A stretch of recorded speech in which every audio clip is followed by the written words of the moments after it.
Hello students, मैं विजय जोल आपका स्वागत करता हूं हमारी एक और नई वीडियो के साथ।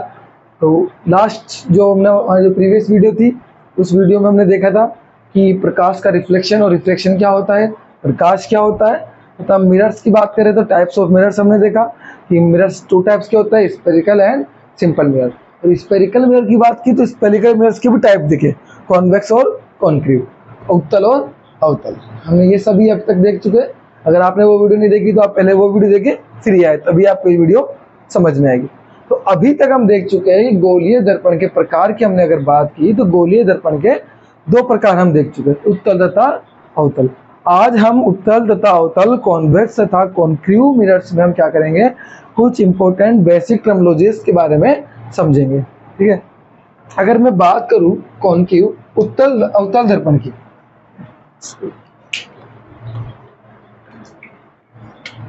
तो वन बाय वन समझते हैं हम। फर्स्ट हम लेते हैं कॉन्केव या अवतल दर्पण। तो जब तक कभी भी कोई दर्पण दर्पण नहीं कहलाएगा जब तक हम उसकी पीछे से पॉलिश नहीं कर देंगे।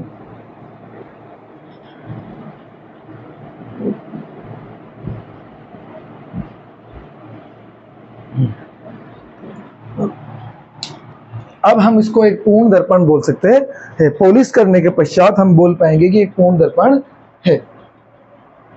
ठीक है, हाँ।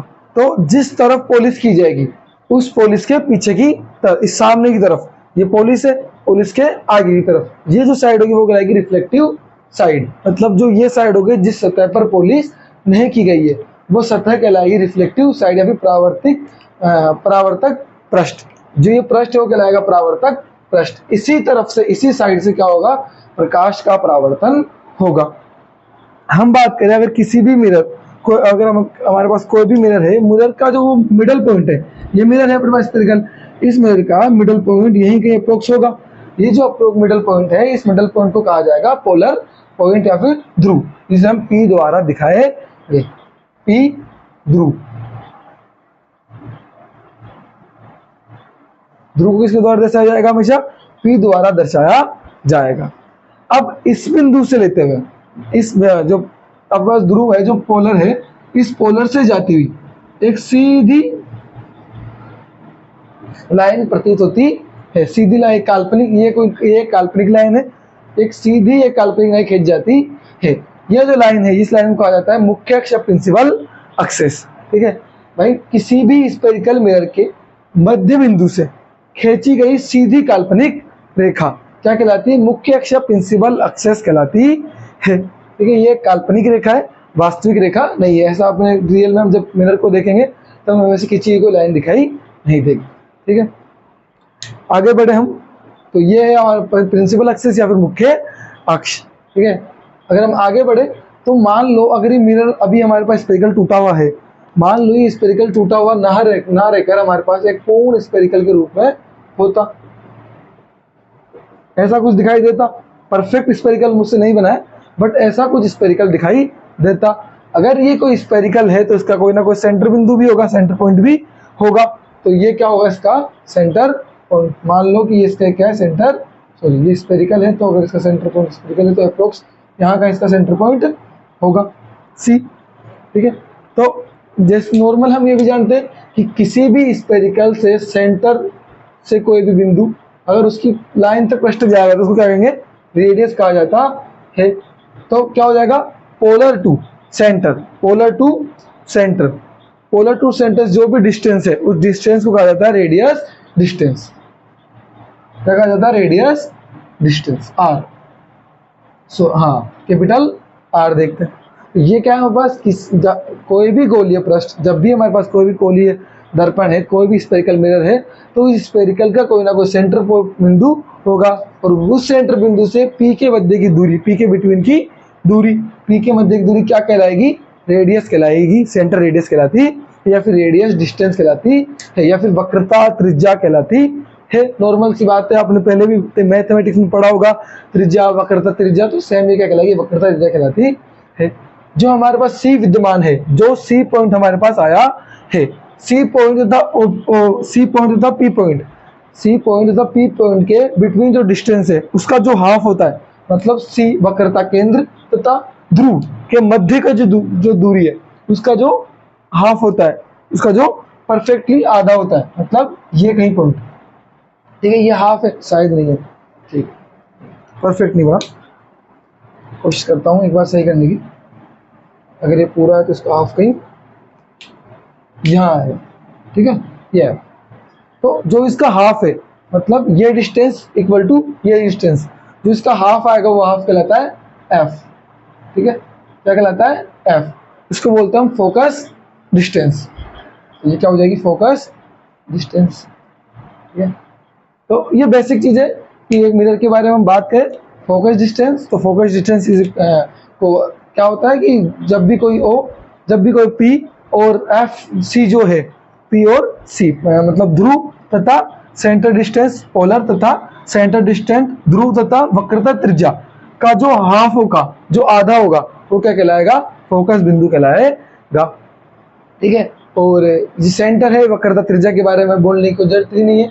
वक्रता त्रिज्या क्या कहलाती है, जब भी कोई स्फेरिकल होगा उस स्फेरिकल को पूरा करेंगे और उस स्फेरिकल का जो सेंटर पॉइंट होगा वो क्या कहलाएगा, सी कहलाएगा, और सेंटर पॉइंट और पी के बिटवीन की डिस्टेंस होगी वो क्या कहलाएगी, आर कहलाती है। बस ये बेसिक बातें हैं जो हमें पता होनी चाहिए।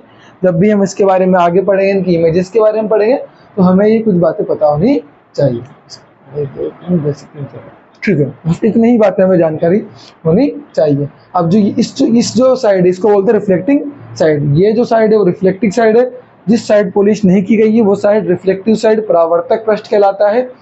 और पी जो है ध्रुव जो है, जो किसी भी मिरर का उसका मिडल पॉइंट होता है, मिडल पॉइंट है। पी टू सी जो डिस्टेंस है वो आर कहलाती है, सेंटर रेडियस कहलाती है। और जो आर का जो हाफ है वो क्या कहलाता है, एफ कहलाता है। तो ये जो डिस्टेंस होगी क्या होगी, फोकस डिस्टेंस होती है, फोकस दूरी होती है, ठीक है। बस अब सिंपल सी बात ये भी है, इतने से और अगर इतना देख लें तो छोटी सी बात हो रही है कि C is equal to F upon 2, ठीक है। सिंपल सी बात है कि भाई C अगर 2 पूरा है तो C का जो हाफ है वो क्या होगा, फोकस होगा, सॉरी गलत लिख दिया, F is equal to C upon 2, ठीक है। भाई एफ क्या होगा, C का हाफ होगा, ये C पूरा है तो C का हाफ क्या होगा, हाफ होगा। तो C का हाफ करने पर, C का आधा करने पर क्या प्राप्त होता है, हमें F प्राप्त हो रहा है। मान लो मैं ये बता रहा हूँ आपको वैसे कैसे कुछ कि कोई अपने पास स्पेरिकल मिरर है, कोई स्पेरिकल मिरर है, स्पेरिकल मिरर की centre radius R equal to 20 centimetre है, और मैं आपसे पूछूं कि उसकी एफ कितनी होगी, तो उसकी एफ फोकस डिस्टेंस कितनी होगी, r/2 is equal to 20/2 is equal to 10 centimetre. कोई बेसिक सी बात है।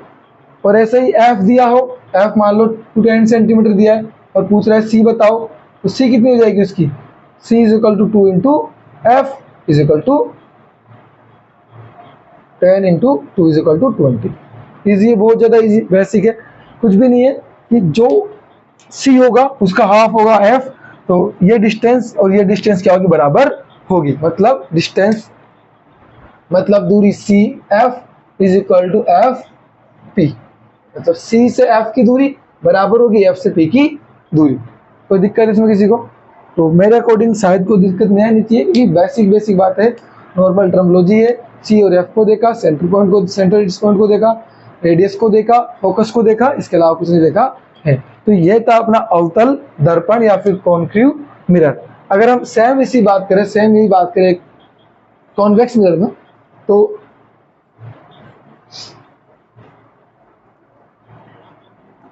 कॉन्वेक्स मिरर में क्या होगा कि इसको रफ कर देता हूं, चलो रहने देता हूं,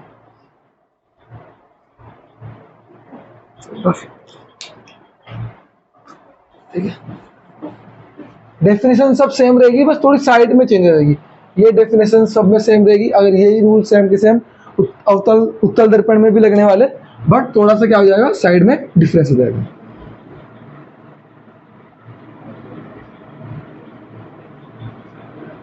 ये क्या अपना एक कॉन्वेक्स मिरर या फिर उत्तल दर्पण। उत्तल दर्पण की बात करें तो सेम भाई उत्तल दर्पण का जो मध्य बिंदु है वो क्या कहलाएगा, पी पोलर ध्रुव कहलाता है। पोलर से गुजरने वाली सीधी रेखा, मान लो ये है, तो ये पोलर से एक सीधी लाइन गुजर रही है, इस सीधी रेखा को, सीधी लाइन को क्या बोलते हैं हम, एक काल्पनिक सीधी रेखा है, तो इसको क्या कहा जाएगा, वर्चुअल सीधी रेखा है, इसको कहा जाएगा मुख्य अक्ष या फिर प्रिंसिपल एक्सिस, प्रिंसिपल एक्सिस। अब इसकी जो रिफ्लेक्टिव साइड होगी वो किस तरफ होगी, इसकी सेम बात है कि अगर इस तरफ पॉलिश की तो रिफ्लेक्टिव साइड इस तरफ, तो रिफ्लेक्टिव साइड तो इस तरफ है, लाइट तो इस तरफ से आएगी रिफ्लेक्टिव साइड इसकी, तो परावर्तक पृष्ठ इसका इस तरफ है। बट इसका जो ये मिरर है, बट अगर ये मिरर है, अगर इस स्फेरिकल को पूरा किया जाए तो देखें तो इस स्फेरिकल का सेंटर किस तरफ होगा, इसके दूसरी तरफ, रिफ्लेक्टिव साइड के दूसरी तरफ, तो इसका सी इस तरफ होगा, ठीक है, यहीं कहीं, सॉरी यहाँ नहीं होगा, यहाँ कहीं इसका सी होगा, और सी का हाफ क्या होगा, एफ यहाँ होगा, ठीक है, सेम वही, और कुछ ही नहीं है, इतना सा अंतर है कि इस जो कॉन्वेक्स मिरर है, जो उत्तल दर्पण है, उत्तल दर्पण का रिफ्लेक्टिव साइड की इस तरफ तथा उसका फोकस तथा सेंटर डिस्टेंस दूसरी तरफ होती है। बाकी सेम परिभाषा, फोकस की भी डेफिनेशन सेम रहेगी, सी की डेफिनेशन भी सेम रहेगी, और पी भी वही रहेगा, बस केवल दिशा में परिवर्तन हो जाता है, बाकी और किसी भी प्रकार का कोई परिवर्तन नहीं है, ठीक है। तो बस उम्मीद करता हूँ ये सारा समझ में आया होगा अब तक जो बताया, बाकी फिर भी अगर कोई डाउट हो तो आप कमेंट करके बता देना। कुछ नहीं बताया कि मुख्य अक्ष के बारे में बताया, प्रिंसिपल एक्सिस के बारे में बताया। प्रिंसिपल एक्सिस एक काल्पनिक, एक इमेजिनरी लाइन है जो ध्रुव से पोलर से जाती है, सीधी जाती है, दिखाई देती है। जो सी है, सी क्या है, अगर मान लो स्फेरिकल मिरर को पूरा किया जाए, गोल किया जाए, तो सी उस स्फेरिकल का क्या होगा, सेंटर पॉइंट होगा। सी टू पी के बिटवीन जो डिस्टेंस होगी उसको रेडियस कहा जाएगा, और रेडियस का हाफ जो होगा उसको फोकस कहा जाता है। कोई ज़्यादा हार्ड चीज़ नहीं है, बिल्कुल इजी चीज़ है, बिल्कुल बेसिक बात है कि मुख्य अक्ष किसको बोलते हैं, ध्रुव किसको बोला जाता है, फोकस किसको बोला जाता है। इनकी डेफिनेशन पूछी भी नहीं जाएगी एग्जाम में, और क्या पता पूछी जाए नहीं जाए, बट मोस्ट ऑफली इनकी डेफिनेशंस ये एग्जाम में नहीं पूछी जाएंगे कि मुख्य अक्ष क्या होते हैं, ध्रुव क्या होते हैं, पोलर क्या होते हैं, बट इनकी बेसिक जानकारी होना आपको जरूरी है। इन्हीं को देख के हम आगे इनकी इमेजें बनाएंगे, ठीक है।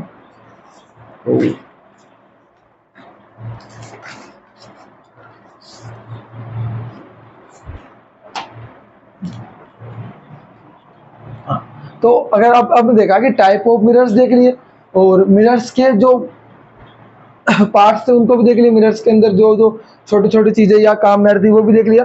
अब हम देखते हैं formation of image formation of spherical mirror.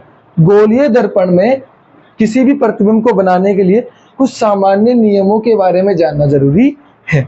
सामान्य किरण आरेख के बारे में जानना जरूरी है कि किस तरह से कोई भी किरण आती है, किस तरीके से कोई भी लाइट रे आएगी, किस तरीके से वो रिफ्लेक्ट होगी, किस तरीके से वो जाएगी। ये बेसिक बारे में इनकी बेसिक जानकारी होना जरूरी है। तो बस वही देखेंगे। और बात करें अगर हम फर्स्ट इमेज फॉर्मेशन की, तो हम कोई सा भी मिरर यूज ले सकते हैं। तो ऐसा करते हैं, दोनों मिरर यूज लेते हैं, एक तरफ कॉन्वेक्स एक तरफ कॉन्क्रीव। तो हमने यूज लिया इस तरफ,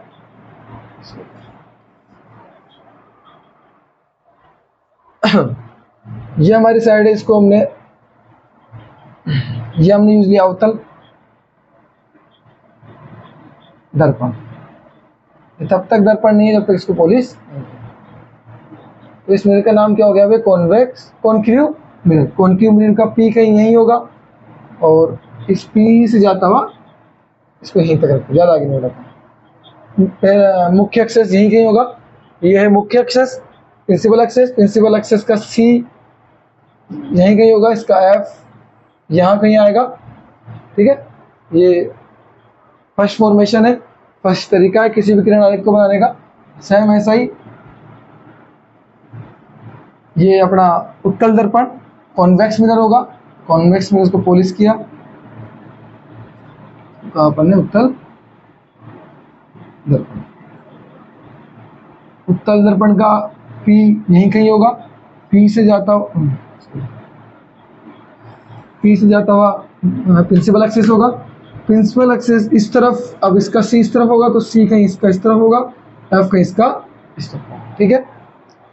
तो हम लेते हैं ब्लू, हाँ ब्लू पेन का यूज लेते हैं, ठीक है। तो फर्स्ट इसका जो फॉर्मेशन है, फर्स्ट फॉर्मेशन क्या है कि जब भी कोई लाइट रे, जब भी कोई प्रकाश की किरण, जब कभी भी कोई प्रकाश की किरण यदि प्रिंसिपल एक्सेस के पैरेलल आ रही है, जब भी कोई प्रकाश की किरण मुख्य अक्ष के समांतर आ रही है, फिर से बोल रहा हूं, जब भी कोई प्रकाश की किरण मुख्य अक्ष के समांतर आ रही है, यदि जब भी कभी कोई लाइट रे प्रिंसिपल एक्सेस के पैरेलल आ रही है, तो पैरेलल कैसे आएगी, तो देखो ये लाइट रे है, ये लाइट रे पैरेलल आ रही है, ठीक है, पैरेलल आ रही है लाइट, बिल्कुल एकदम।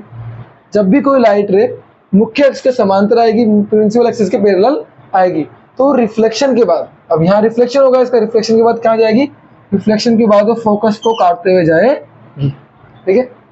जब भी कोई लाइट रे समांतर या पैरेलल आएगी, तो वो रिफ्लेक्शन के पश्चात क्या करेगी, मुख्य अक्ष को फोकस पे काटेगी, प्रिंसिपल एक्सेस को फोकस पे काटेगी, ठीक है। सेम ऐसा रूल यहाँ लगेगा, यहाँ देखें, ये आ रही है समांतर, ठीक है, ये आ रही है पैरेलल, ठीक है, बट ये पैरेलल आ रही, तो इस, क्योंकि ये कॉन्वेक्स मिरर है, तो ये क्या करेगा, लाइट को दूर भेज देगा, किसी और साइड भेज देगा, रिफ्लेक्ट कर देगा, बट ये क्या करेगा, यहां फोकस की तरफ जाते हुए दिखाई देगा, ऐसा, ठीक। तो ये इमेजिनरी लाइन हो जाएगी, क्या हो जाएगी, इमेजिनरी रे, बट रूल दोनों में सेम लगेगा कि अगर प्रिंसिपल एक्सेस के कोई लाइट रे पैरेलल आ रही है, समांतर आ रही है, तो रिफ्लेक्शन के बाद मुख्य अक्ष को फोकस पे काटेगी, रिफ्लेक्शन के बाद मुख्य अक्ष को कहाँ काटती दिखाई दे रही है, फोकस पे काट रही है। तो ये फर्स्ट रूल है किसी भी इमेज फॉर्मेशन के लिए, जब भी हम कोई इमेज बनाएंगे तो ये रूल अपन प्रेफर करेंगे हमेशा, अगर हमें कोई भी इमेज बनानी है तो इन रूलों का यूज आएगा। अभी आप, ये केवल बेसिक है, जब अपन इमेज बनाएंगे तब इनका यूजेज आपको पता लगेंगे किस किस तरह इनको अपन ने यूज लिया है। तो ये फर्स्ट फॉर्मेशन हो गया। तो सेकंड फॉर्मेशन की बात करें तो ज़्यादा नहीं मिटाने के, क्या करता हूँ मैं, वो मिटा दूंगा बस, सिंपल।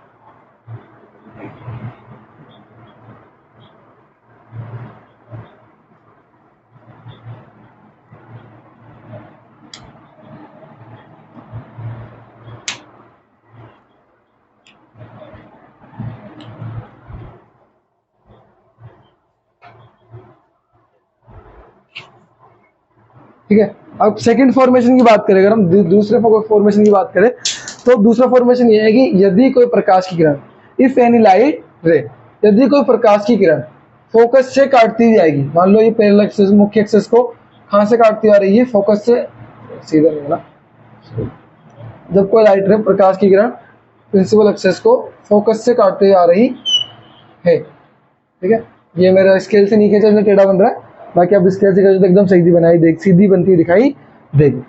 तो जब भी कोई प्रकाश की किरण मुख्य अक्ष को फोकस से काटते ही आ रही है, तो रिफ्लेक्शन के बाद में क्या हो जाएगी, मुख्य अक्ष के क्या हो जाएगी,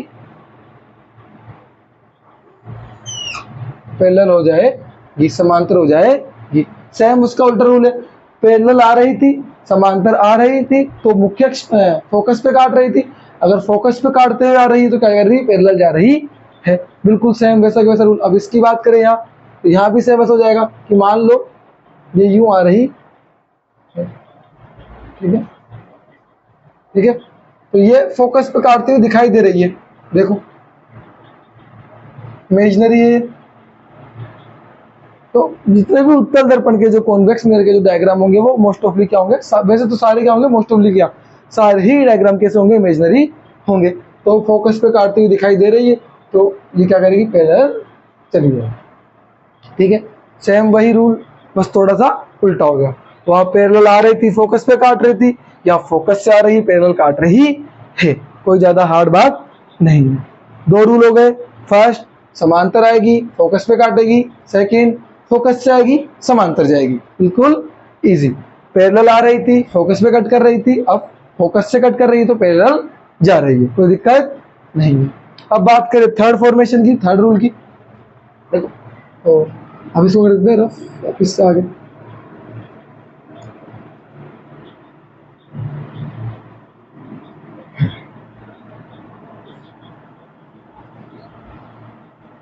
थोड़ी कम मेहनत करनी पड़े इसलिए इजीली निकाल दो।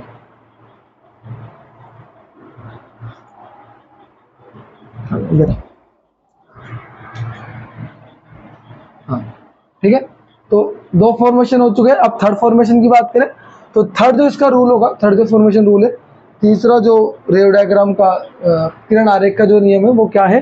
किरण आरेख का नियम ये है कि जब भी कोई प्रकाश की किरण, जब भी कोई लाइट रे पोलर पे आएगी, पी पे आएगी, ठीक है, पी पे अगर जब भी कोई लाइट रे पोलर पे आ रही है तो जितने डिग्री कोण के साथ आ रही है, देखो यहाँ कुछ ना कुछ प्रिंसिपल एक्सिस कुछ ना कुछ कोण बनाएगी, मान लो आई बना रही है, ठीक है, आई कोण बना रही है, तो रिफ्लेक्शन के बाद उतने ही कोण के साथ, उतने ही एंगल के साथ वापस चली जाएगी, मतलब ये वापस क्या करेगी, सेम एज चली जाएगी, कितने कोण के साथ, आई कोण के साथ ही। मतलब कि पी पर अगर कोई प्रकाश की किरण सीधे आ रही है तो रिफ्लेक्शन के बाद में उतने ही कोण के साथ वापस रिफ्लेक्ट हो जाती है, लाइट रे आई उतने ही डिग्री कोण के साथ रिफ्लेक्ट वापस वैसी हो गई, कोई ज्यादा साइंस नहीं है, इजी है। जिस एंगल से कोई लाइट रे पैरेलल पोलर पे गिरेगी उसी एंगल से रिफ्लेक्ट होकर पोलर से चली जाएगी। सेम यही, सेम ऐसा कैसा यहाँ बन जाएगा, यूं करके देखो,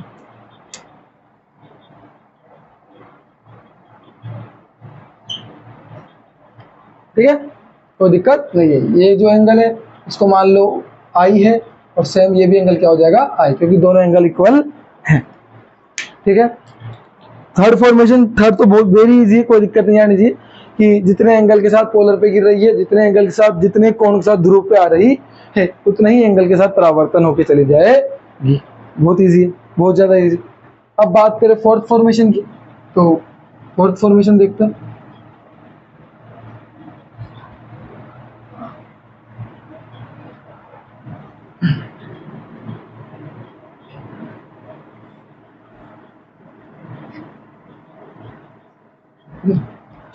फोर्थ फॉर्मेशन की बात करें कि यदि कोई लाइट रे, इफ एनी लाइट रे, यदि कोई प्रकाश की किरण सी से आ रही है, कहां से, सेंटर पॉइंट से आ रही है, देखो ये कोई लाइट रे है और कहां से आ रही है, सी से आ रही है, सी ये तो क्या करेगी, जैसे सी से आएगी वैसे के वैसे वापस चली जाएगी बिना अपने एंगल में किसी भी टाइप से चेंज करे, जिस तरीके से आई रिफ्लेक्ट और वापस वैसे की वैसी चली गई, कोई दिक्कत नहीं है। अब यहाँ भी देखो, यहाँ आएगी तो नहीं पर आते हुए दिखाई देगी सी से, ये देखो ये आई तो ये कहाँ से आती हुई दिखाई दे रही है, सी से,